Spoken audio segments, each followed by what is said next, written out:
Balai Pengelola Transportasi Wilayah 14 Kalimantan Barat memberikan bantuan sosial dalam bentuk paket sembako siap manfaat kepada ratusan pekerja bidang transportasi dan masyarakat yang terdampak langsung pandemi COVID-19. Kegiatan ini dalam rangkaian Hari Ulang Tahun ke-76 Republik Indonesia yang digelar di kawasan Terminal Antar Lintas Batas Negara, Kecamatan Sungai Ambawang, Kuburaya.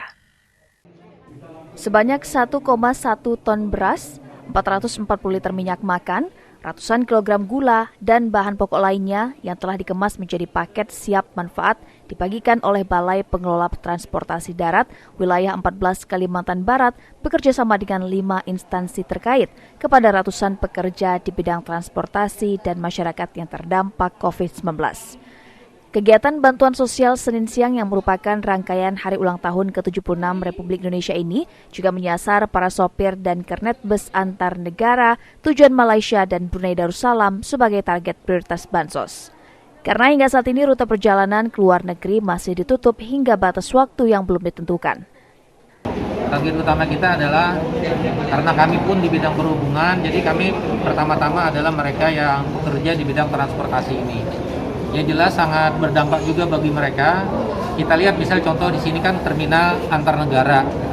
Nah, sejak COVID pandemi ini kan tidak ada lagi bus-bus yang melayani antar negara ini berangkat melayani antar baik ke Malaysia maupun ke Brunei kan.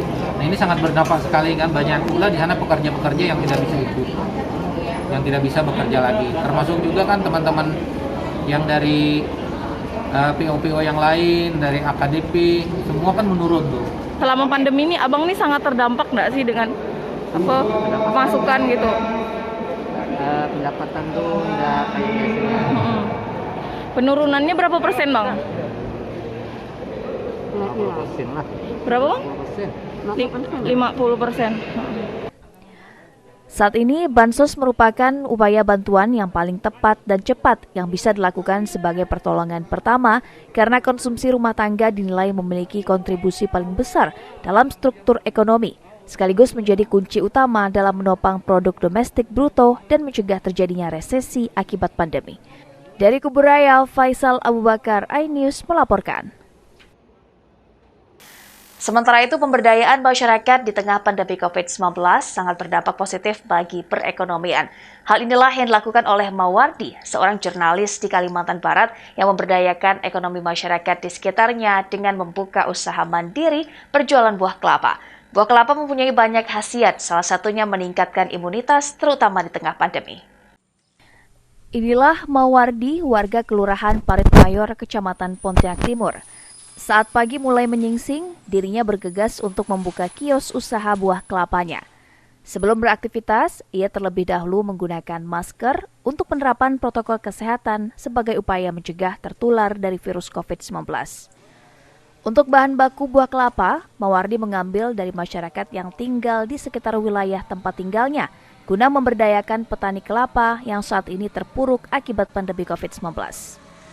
Mawardi biasanya mengambil sendiri kelapa dengan mengupah pemanjat atau diantar langsung oleh petani ke kios yang tak jauh dari rumahnya. Untuk pemanjat diupah sebesar Rp500 per buah, sedangkan kelapa parut dihargai Rp13.000 per kilonya. Dan kelapa muda harganya bervariasi, dijual antara Rp6.000 hingga Rp8.000. Kelapa-kelapa ini saya beli dengan warga-warga yang ada di Pulau Parit Mayor, artinya kelapa lokal itu kan.